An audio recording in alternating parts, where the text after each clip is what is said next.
इतना लग रहा था कि लिस्ट में कहीं ना कहीं आ जाऊंगा, बट 43 रैंक आएगी तो मुझे तो नहीं लग रहा था सर। कोई प्रेडिक्ट ही नहीं कर सकता। किस बेसिस पे प्रेडिक्ट बोलूँगा कि आपको 3 C's लेके जाना है एग्जाम्पल में, calmness, confidence and common sense.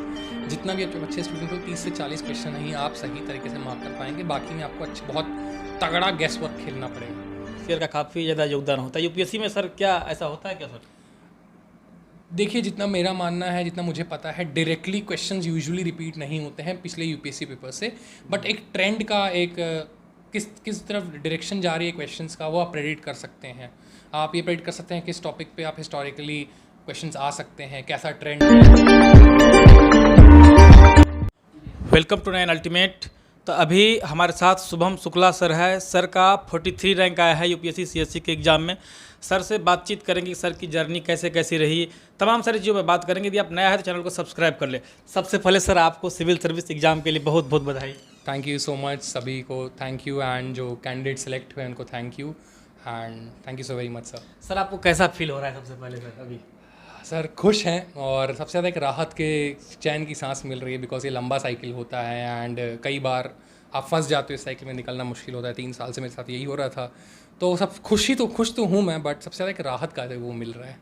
Sir आपको लग रहा था कि सर आप इतना मतलब टॉप 100 में आएंगे, 43 रैंक आएगी सर आपको? सच बोलो तो नहीं लग रहा था। इतना लग रहा था कि लिस्ट में कहीं ना कहीं आ जाऊँगा, बट 43 रैंक आएगी तो मुझे तो नहीं लग रहा था सर। कोई प्रेडिक्ट ही नहीं कर सकता। किस बेसिस पे प्रेडिक्ट करेगा कोई। इससे पहले सर आप टॉपर के बारे में क्या सोचते थे सर?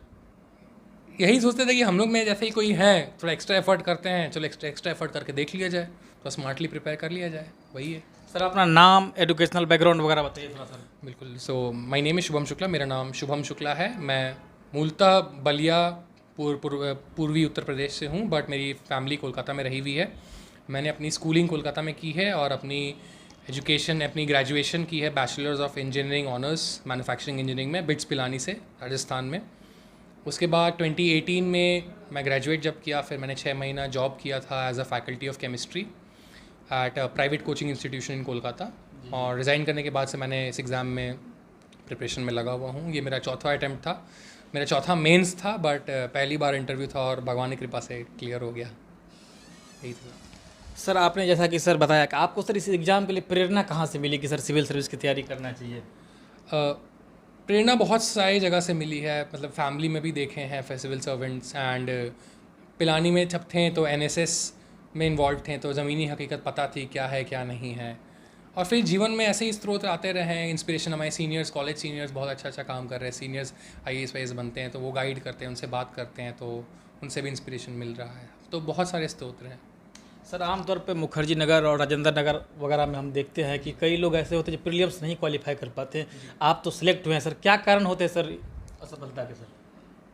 सर मेरा मानना है कम प्रिपरेशन हो, या फिर आपने कम मॉक्स प्रैक्टिस किया हो, या फिर आप केवल कोचिंग मटेरियल के भरोसे ही चले गए और बुक्स नहीं पढ़े, करंट अफेयर ऐसा नहीं पढ़े, तो ये सब ज़्यादातर लोगों को पीछे कर देता है। ये मेरा मानना है, ये this views are personal. Prelims के लिए सर कुछ स्ट्रेटजी बता दीजिए, कई सारे कमेंट आते रहते हैं। प्रीलिम्स के लिए मैं खुद जो करता था, मैं वही सबको बोलूँगा कि आपको 3 C's लेके जाना है एग्जाम हॉल में, calmness, confidence and common sense. जितना भी अच्छे स्टूडेंट हो, 30 से 40 क्वेश्चन ही आप सही तरीके से मार्क कर पाएंगे, बाकी में आपको बहुत तगड़ा गेस वर्क खेलना पड़ेगा। और यही है कि स्मार्ट समझिए ऑप्शंस का क्या बेसिस किस लॉजिक से डाल रहा है, कॉमन सेंस यूज़ करिए, ऑप्शन एलिमिनेशन अच्छे से यूज़ करिए। अभी कुछ दिन ही बाकी हैं, 5 तारीख को शायद प्रीलिम्स है, तो यही बोलूँगा कि जो बेसिक पढ़े रिवाइज़ करिए, प्रीवियस ईयर क्वेश्चन सॉल्व करिए, थोड़ा जो सॉल्व किया रिवाइज़ करिए, कुछ नया मत पढ़ने। जैसा कि सर पीसीएस में देखा जाता है कि प्रीवियस ईयर का काफ़ी ज़्यादा योगदान होता है, यूपीएससी में सर क्या ऐसा होता है क्या सर?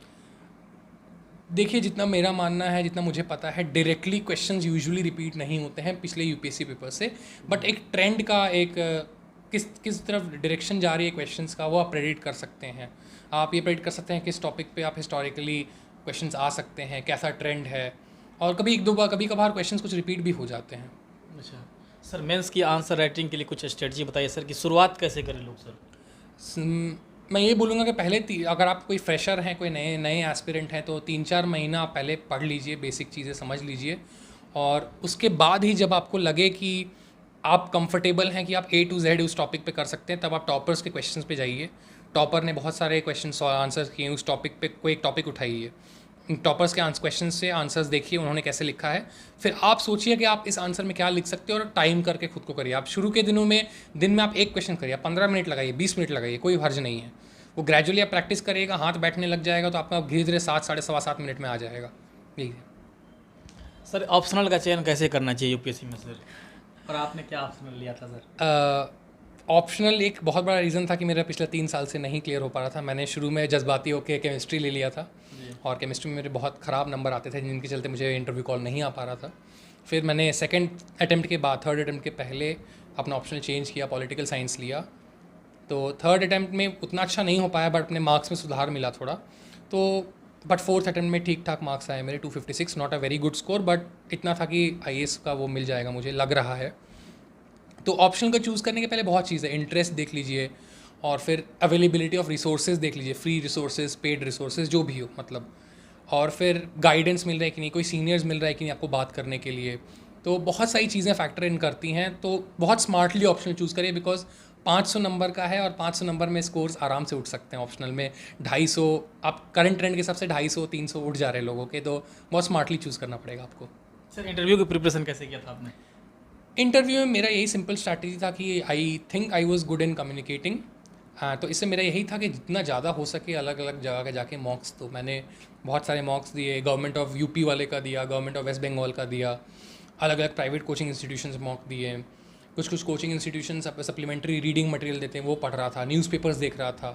तो यही सब चीज़ें मिला के, और एक अपने पर्सनैलिटी पे भी काम किया था, क्या सेक्टर है, क्या वीकनेसेस हैं। इस दौरान सीनियर्स ने, काफ़ी सीनियर ऑफिसर्स ने एंड दोस्तों ने, हमारे रूममेट्स ने भी काफ़ी हेल्प की है।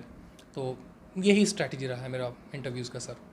अच्छा सर, कुछ लोग जो नए लोग तैयारी करेंगे, कुछ लोग 8 के होते हैं 9th 10th में, उन लोगों के लिए क्या करना चाहेंगे सर? कई लोगों का सपना होता है यहाँ तक सर जिन लोग का 8, 9th एंड 10th में, उन लोग को यही बोलूँगा अपनी अपनी ज़िंदगी जियो, एटलीस्ट सेकेंड ईयर कॉलेज तक इस पर डायरेक्टली ना कूदें।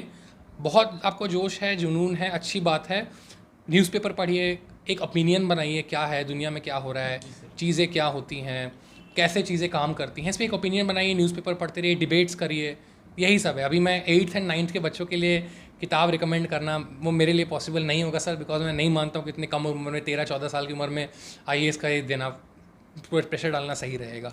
आमतौर पर सर इस एग्ज़ाम के लिए कितने दिन में सर तैयारी हो जाती है और कितने घंटे पढ़ना चाहिए कम से कम? मतलब क्या टाइम टेबल रहना चाहिए किसी हिसाब से? देखिए sir, time table person to person vary करता है। कुछ लोग होते हैं जो 16-17 घंटा पढ़ के अच्छा रैंक लाते हैं, कुछ लोग होते हैं जो 7-8 घंटे पढ़ के भी अच्छा लाते हैं। मैं मिनिमम 7-8 घंटा पढ़ना ही पढ़ना है। ये ऐसे कोई हार्ड एंड फास्ट रूल नहीं है, सबके इंडिविजुअल कैपेसिटी पे, बट इतना ज़रूर बोलूँगा कि जितना भी आप टाइम दीजिए, आप 4 घंटा 5 घंटा ही दे रहे हैं, तो उतना में आप ऐसा दीजिए कि वो 4 घंटा 5 घंटा में आप टाइम वेस्ट ना हो, आप फ़ोन ना चलाने लग जाएँ, फेसबुक ना चलाने लग जाएँ, रील्स ना देखने लग जाएँ, वीडियो गेम ना खेलने लग जाएँ। मतलब वो डेडिकेटेड 5 घंटा आपको माँ सरस्वती का अध्ययन करना है, यही है। कोई ऐसा, कुछ लोग 17 घंटा देते हैं भाई, बिल्कुल वो भी टॉप करते हैं, कुछ लोग 7-8 घंटे में भी टॉप कर जाते हैं। तो यही है कि आपको बहुत केयरफुली समझना पड़ेगा क्या है क्या नहीं है। सर आपकी हॉबी सर थोड़ा बताइए अपनी। हॉबीज़ में कुछ हॉबीज़ रही हैं मेरी, जैसे फ़ुटबॉल खेलना, फ़ुटबॉल देखना। मैं FC बार्सिलोना का बहुत बड़ा फ़ैन हूँ और उनके मैचेस रात जग जग के देखता हूँ। अपार्ट फ्रॉम दैट मुझे जॉगिंग करना बहुत पसंद है, कुछ दिनों से नहीं कर पा रहा हूँ इस साइकिल के चक्कर में। एंड मैं अपने लैपटॉप पे वीडियो गेम्स बहुत खेलता हूँ, call of duty, Valorant, FIFA. और इसके अलावा लोगों से बात करना मुझे बहुत ज़्यादा पसंद है, जैसे जाओ लोगों से बातचीत करो, बातचीत करने में। तो this has actually help me in interviews as well. So यही है सर। सर कुछ ऐसे भी एस्पिरेंट हैं जिन्होंने इंटरव्यू दिए थे इस बार लेकिन इसका सिलेक्शन नहीं हो पाया, उन लोगों को क्या करना चाहिए? और प्रीलिम्स 5 तारीख को हो, तभी ऐसे में क्या करना चाहिए? सर ये एग्ज़ाम का प्रोसेस ही ऐसा है कि मुझसे कहीं ज़्यादा अच्छे लोगों का सिलेक्शन नहीं हो पाया है। तो मैं वही बोलूँगा, हिम्मत ना हारिए, बिसारिए ना हारी नाम। अगर आपका अटेम्प्ट्स रखा है वापस अच्छे से करिए।